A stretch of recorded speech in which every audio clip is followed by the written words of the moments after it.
tenant in Azure. So first we'll go to portal.azure.com as you can see in the screen, and from that I have gone to my dashboard where I can see the URL aad.portal.azure.com, which is an Azure Active Directory admin center.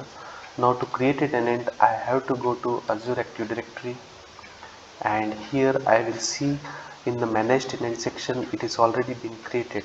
So this is the default tenant for me with the organizational ID, and in that tenant I will see the tenant ID associated with it, so that if you have to create any resource in Azure I will easily able to create it.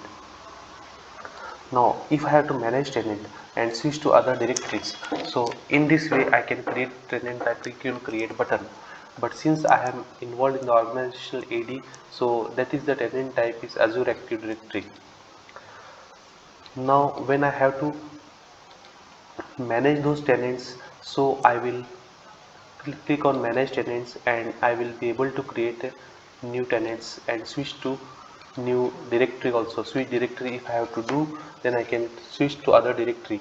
So here I have one current directory which is synopticdev1.org.microsoft.com, and if I have to switch the other directory, then it is switched. I can click on switch, so it will roll back to my other account.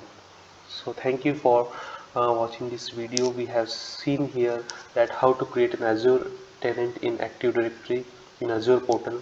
Thank you.